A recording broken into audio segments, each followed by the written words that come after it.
30년간 나무 의사로 살면서 깨달은 것들. 첫째, 최고의 일은 포기하지 않는 사람에게 찾아오는 법이다. 나무를 살리고 감사하다는 말을 듣게 된 지난 시간을 돌이켜 볼 때마다 나는 예의라는 말이 떠오른다. 나무를 건강하게 보살피는 건 나무 의사로서 기본적으로 해야 할 일이다.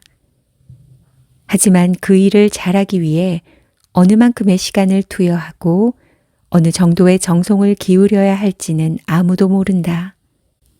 설렁설렁 일해도 나무가 건강할 수 있고 열심히 일해도 나무가 아파 병들 수 있다. 하지만 나는 기왕 일을 맡으면 최선을 다해야 한다고 생각했다. 그동안 깜깜한 새벽에 집을 나서서 어두운 밤에 귀가하기를 매일같이 할 수 있었던 건 바로 그 때문이었다. 내 몸이 조금 피곤하더라도 자주 나무 곁에 머무르며 한 번이라도 더 안부를 살피면 나무의 상태가 좋아지지 않을까?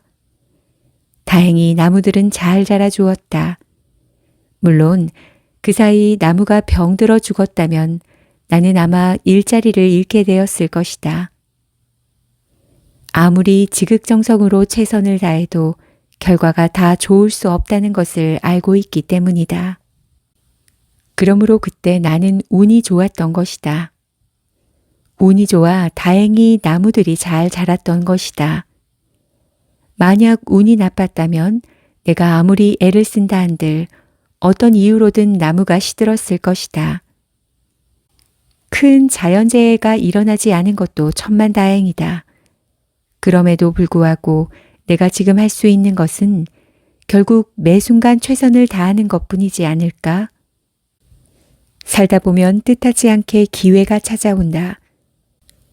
그런데 기회라는 것도 어느 날 갑자기 찾아오는 선물이 아니라 최선을 다한 날들이 차곡차곡 쌓였기에 찾아든 결과물이다. 누군가는 그랬다. 좋은 일은 믿음을 가진 사람들에게 찾아오고 더 좋은 일들은 인내심을 가진 사람에게 찾아오지만 최고의 일은 포기하지 않는 사람들에게 찾아온다고.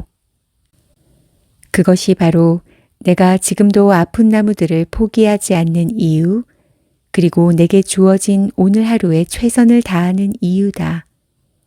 내가 할 수 있는 일은 미련스러울 정도로 굳은 믿음으로 끝까지 노력하는 것뿐임을 아는 것이다.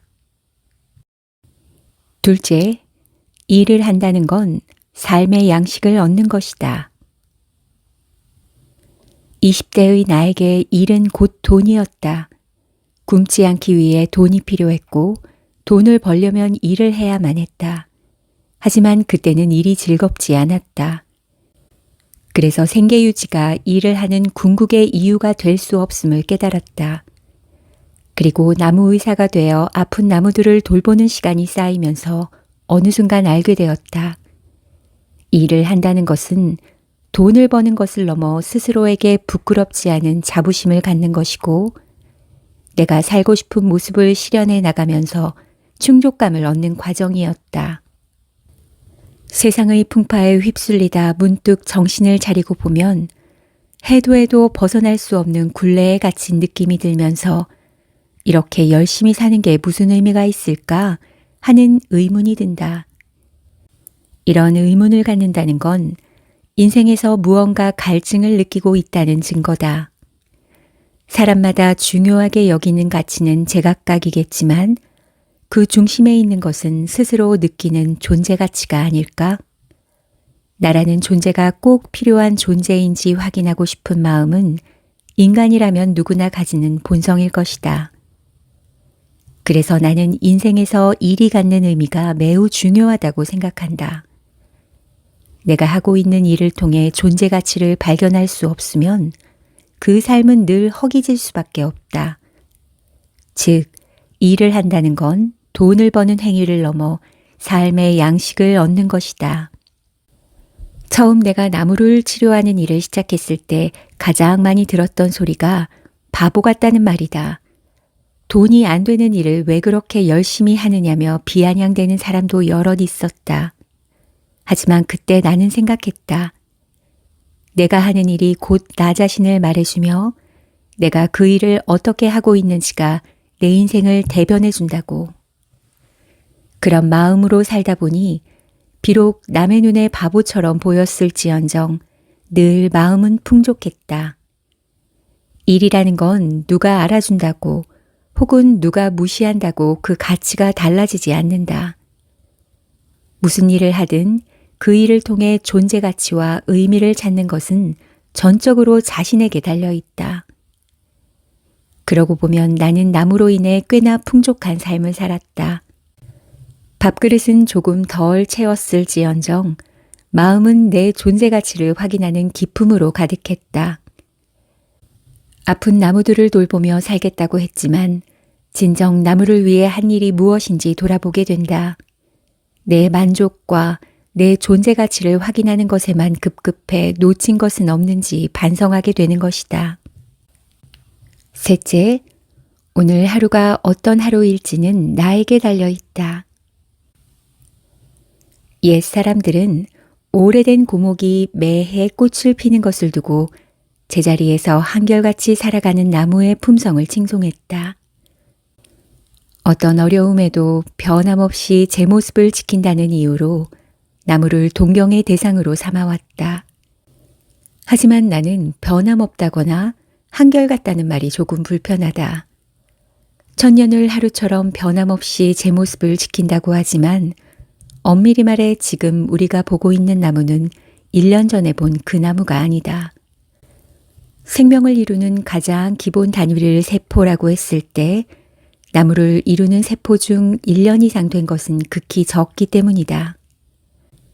나무는 매해 새로 잎을 만들고 떨구는 것은 물론 성장을 위해 끊임없이 새 눈을 만들고 불필요한 격가지들을 과감히 떨군다.